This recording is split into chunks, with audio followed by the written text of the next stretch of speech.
Nice to see you. I'm calling from Copenhagen, currently here as Associate Professor at the IT University of Copenhagen.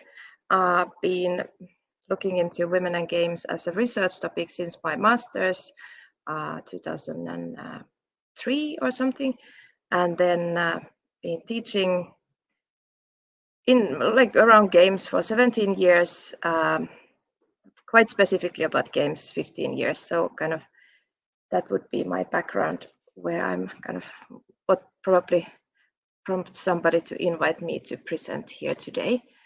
So let's get started. I have some slides to share, and you should be able to see them now. I'm going to make them slightly bigger.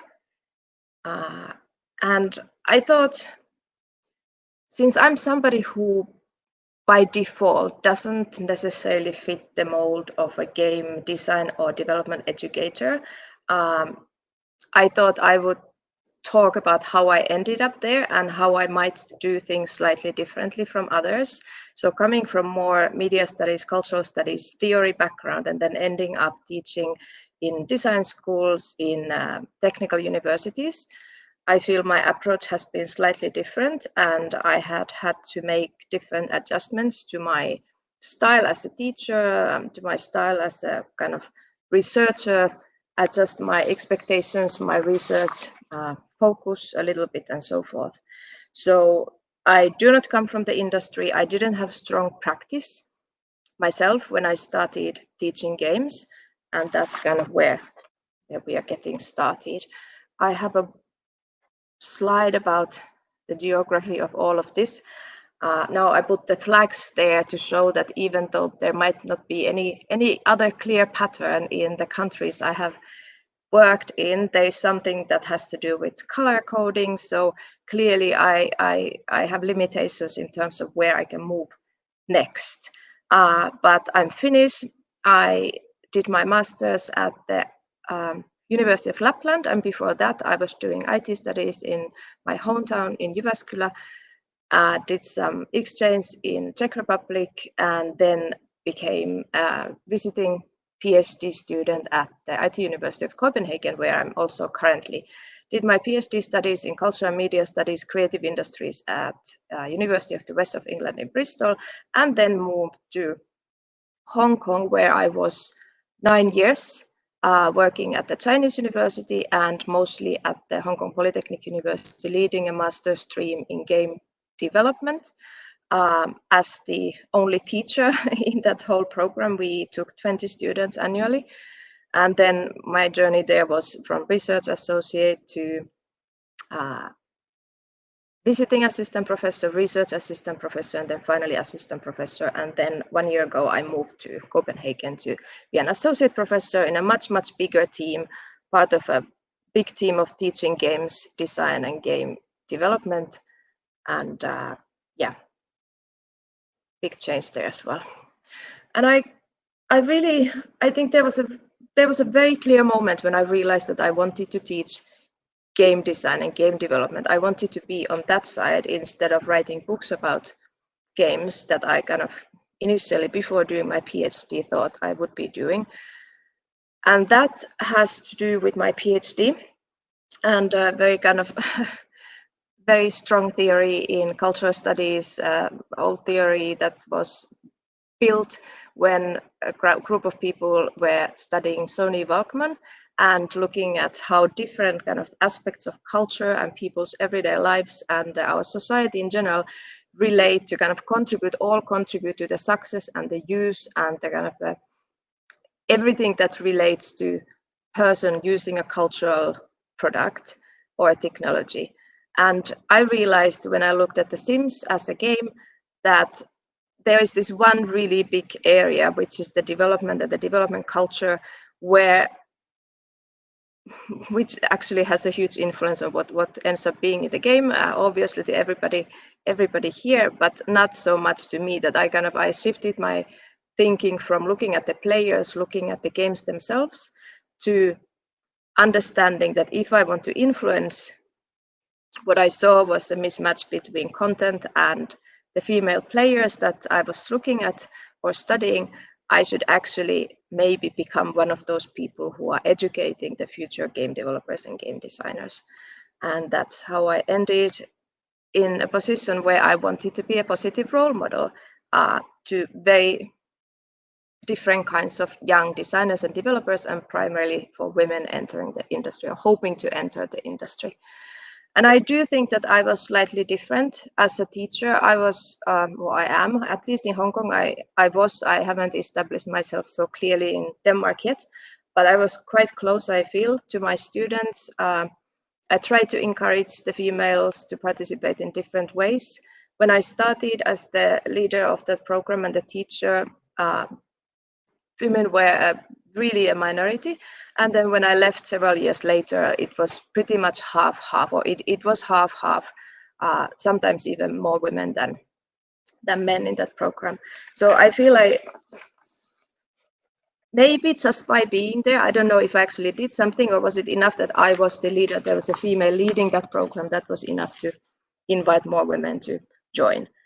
But I was the only female in the larger group in the master's program, and I had to do things differently from the others, I feel, to kind of make it my thing and not to replicate what others coming from the industry or having a strong practice of their own would be doing much better. Another thing that I kind of took as a goal was that I wanted to volunteer in significant roles in the research community as well, because I thought that's part of being a good role model. And that also probably made it easier to overcome my kind of being afraid of taking roles like the first president of Chinese Digital Games Research Association, or now the vice president of DICRA, because I was always going with that thing in mind, that I will kind of help those other women to think that they can get there too if I do it now. And then that kind of strengthened me in that position as well. And I mean, I have enjoyed it all the time. And I'm doing what I was not supposed to do, and I'm going through some note papers because I can't see my notes here. Apologies for that. Another thing that I kind of wanted to do from the very beginning was that I didn't want to separate my work and my life. Or the kind of, I saw them as one, and I tried to bring my kids to the workplace as much as possible. There I am pregnant, leading the Global Game Jam Hong Kong in 2016. My colleagues knew my kids.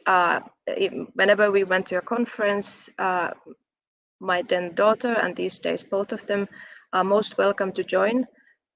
And I realized very soon that this was something that encouraged others, especially in Hong Kong, to bring kids to events as well. So I saw it as a very positive change there. Maternity leave in Hong Kong at the time I got my first child was 10 weeks. So that also means that if you want to be a working parent or working mother, this is the only option. So I had to integrate those two.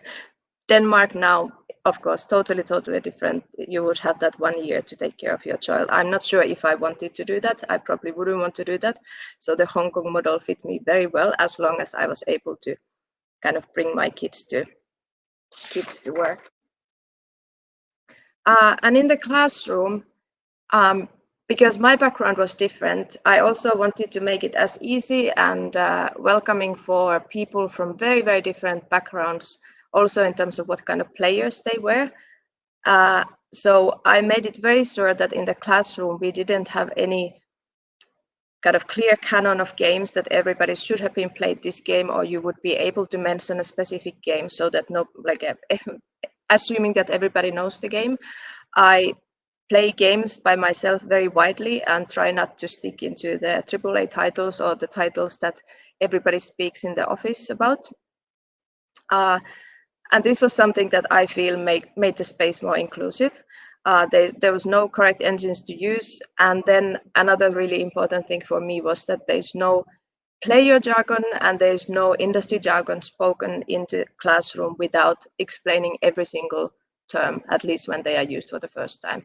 And this was sometimes tricky with guest speakers, but I thought it was really important that when a guest speaker comes in and they use their very specific language, that students actually know what they are talking about. So I would be there next to the speaker, writing down terms on the whiteboard, so that at least every time there was a term that I recognized as something that you don't need to know as a student, don't worry if you don't know this.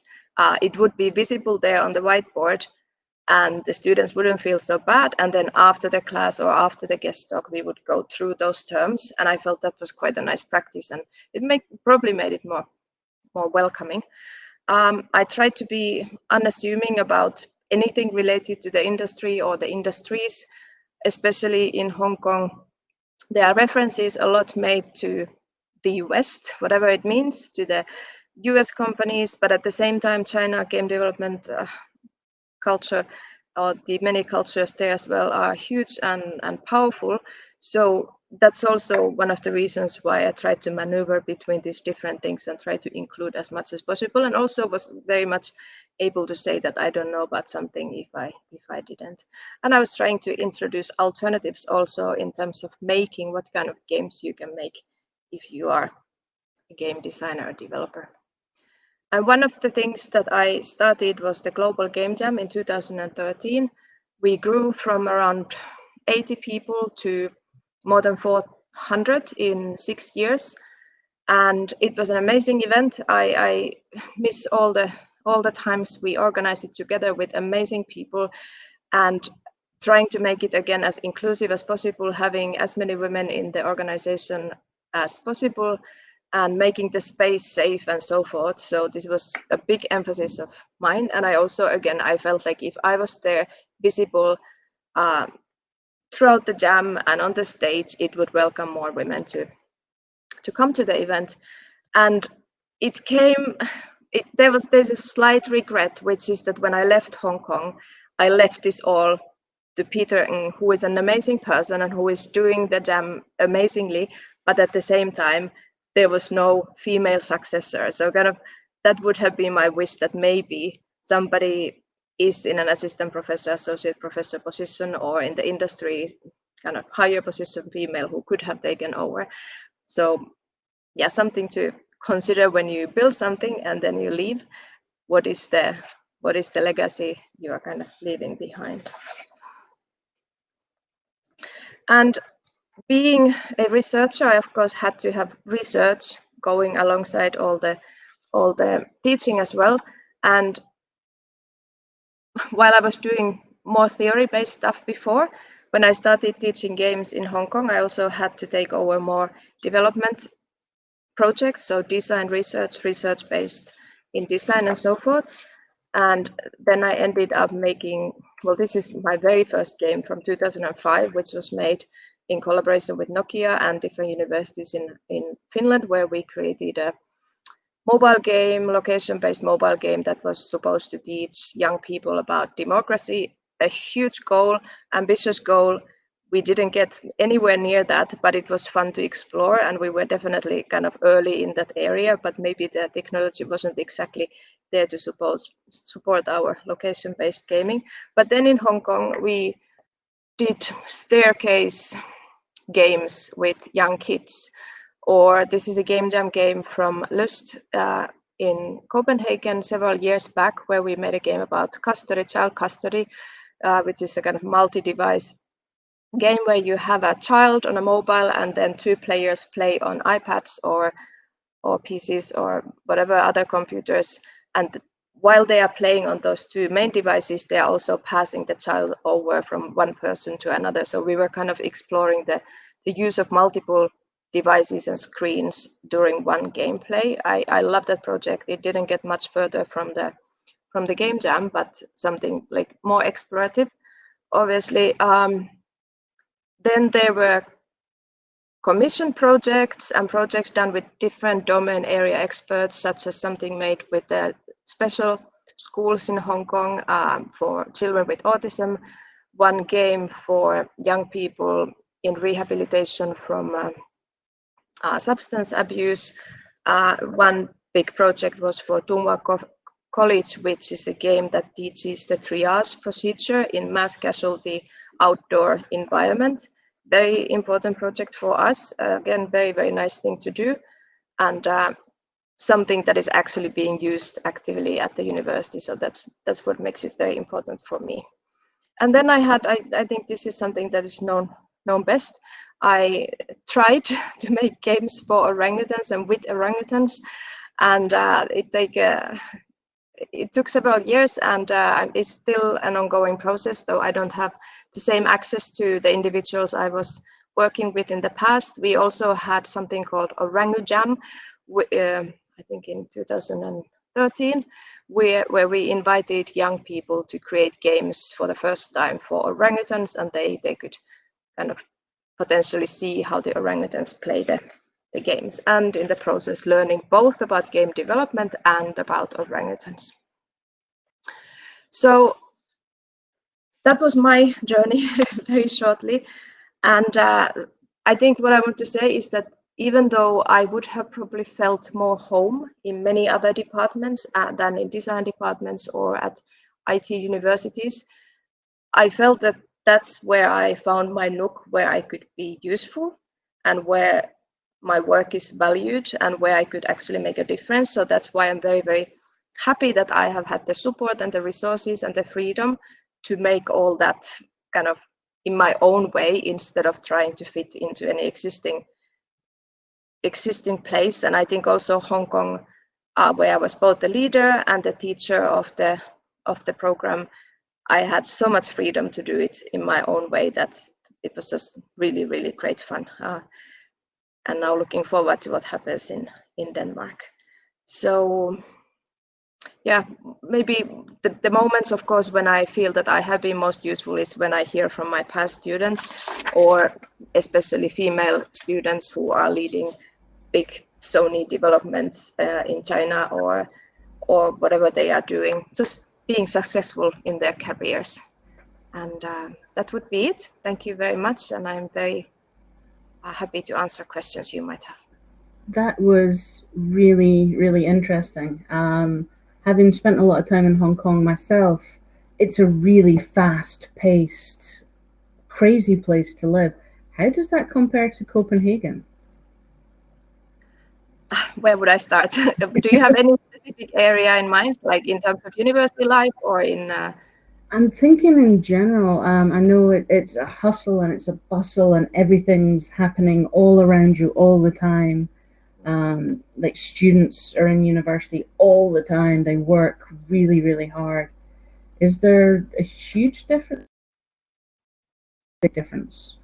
Yeah, well, obviously a huge difference. Yes, I was working very, very long hours, where I leave on Friday after 3:30. And people would be looking at me in a strange way if there was anybody, and then the kindergarten would be closed at 4, so I won't even be able to pick up my child after 4 o'clock. So kind of the whole rhythm of the day is entirely different. And then of course, like, I mean, there's so many things going on in Hong Kong all the time, so many exciting things. Mm-hmm. But at the same time, I left Hong Kong in August 2019, and it's not the same place anymore. So even though my departure had nothing to do with what was going on with the protests and the social movement, it's not the same place anymore. Okay, excellent. Well, we've got a few questions just come in here. So Jonathan says, thank you so much for sharing your story. It sounds like you have constantly done and developed so much, and it sounds like it takes a lot of energy. Do you have low days? Have you ever felt overwhelmed? And how do you overcome that? That's a very good question.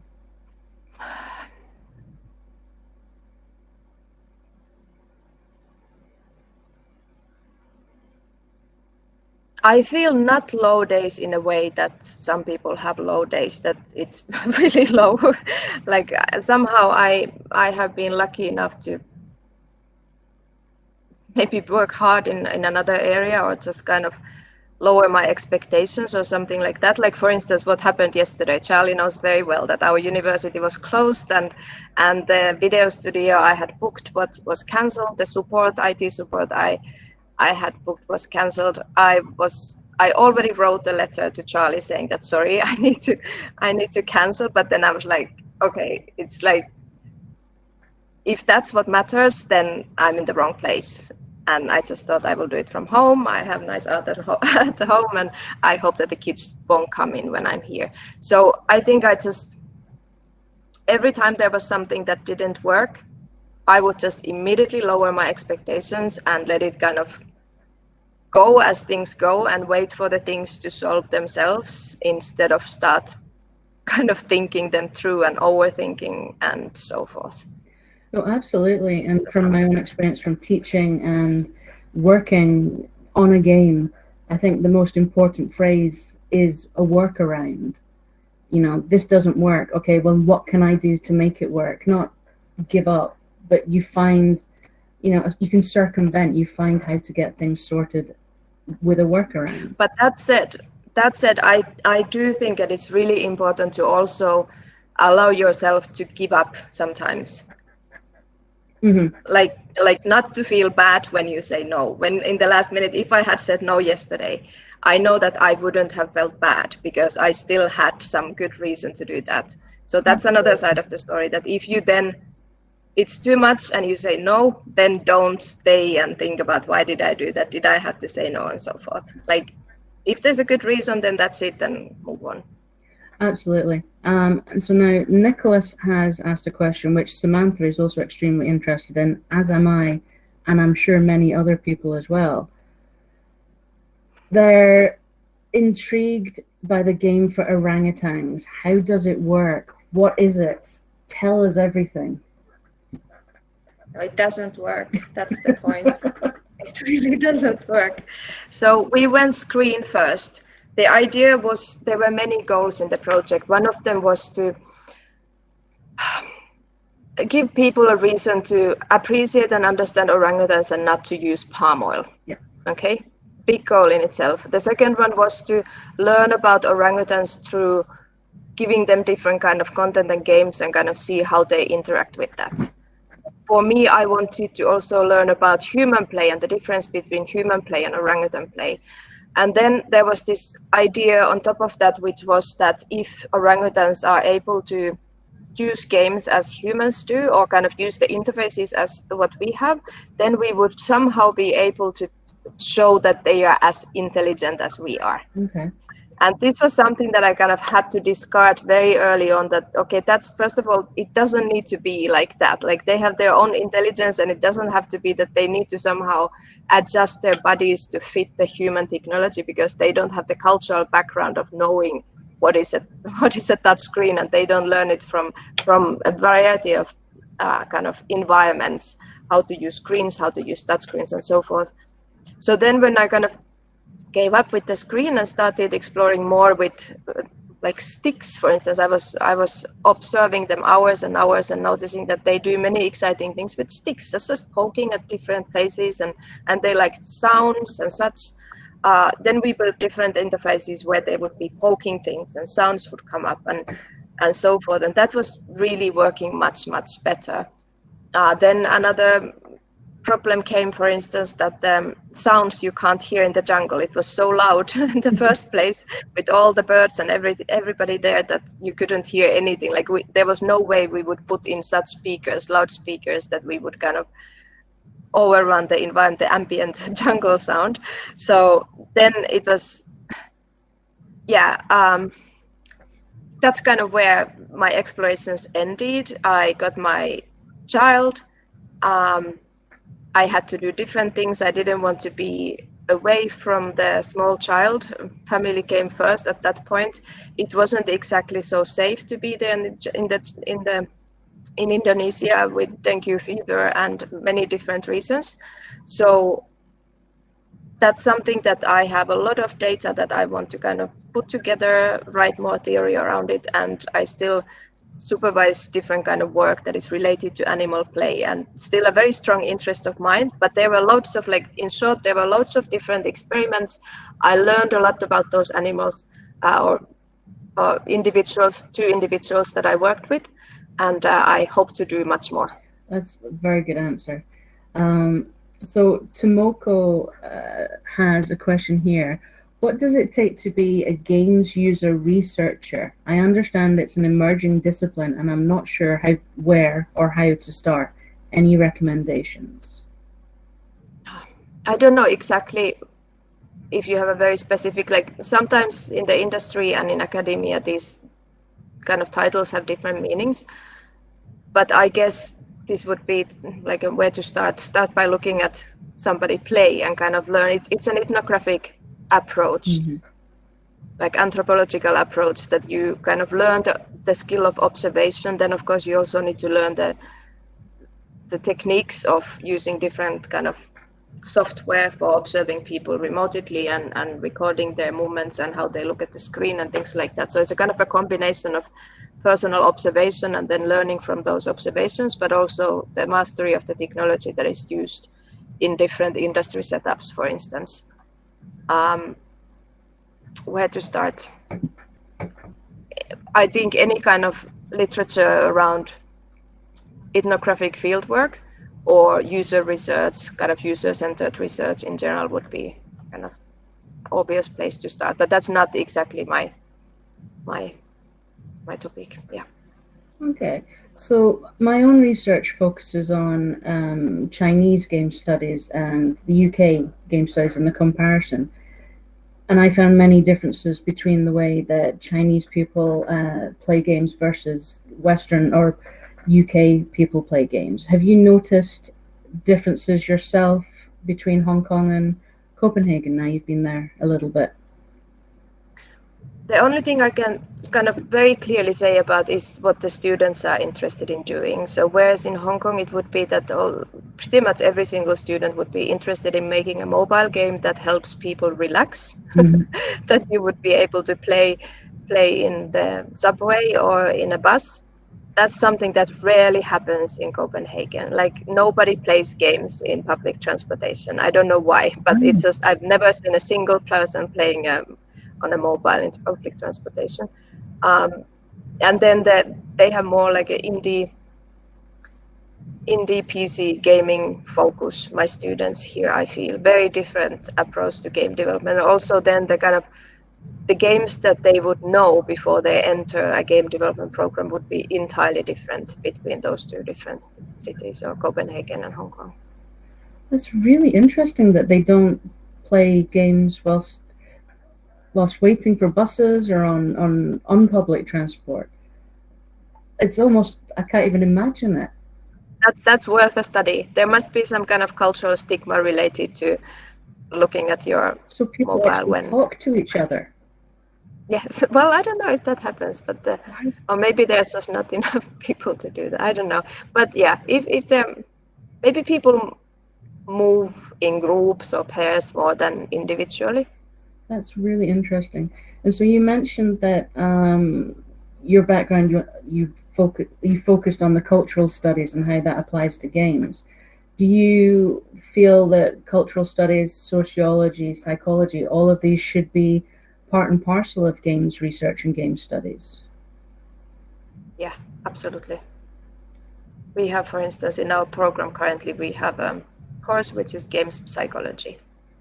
And one of the topics that the person who is running that, Rune Nielsen, is he's kind of covering the area of addiction, which is really complicated and which often comes as a kind of a problem for young developers when there's a person who accuses them of creating things that cause addiction, and they need to have the answer. They need to kind of understand what does it mean to talk about these things, that it's a medical condition, but in the wider culture we talk about it in a totally different way, and it's not really about addiction and so forth. So yeah, for many different reasons, it informs your design, but it also informs you about how to talk with others about your profession and how you kind of defend yourself as a game developer sometimes against a lot of backlash still from the wider public, especially parents, concerned, like concerned parents. Absolutely.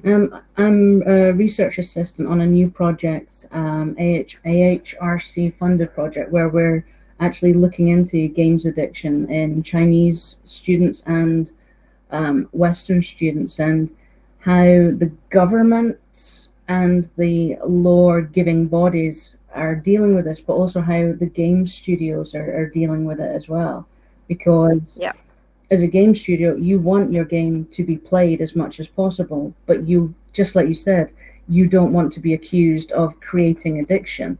So very tricky line to walk, is it not? Yeah, and how now in China, like if you should be doing something that is more like a useful, serious games, and if you can add any kind of serious aspect to your game, that would make it more favorable to kind of. Absolutely. So do we have any more questions for Hanna before we wrap up? No. Well, The time is exactly there. Exactly that. Thank you so much for agreeing Thank to you. My pleasure. persevere and do this for us. We really, really appreciate it, and it was fantastic. Thank you very much. Cool. Have a good conference. Yeah. I've been enjoying it as well. Thank Good. you. I'm really glad. So thank you very much. Bye bye.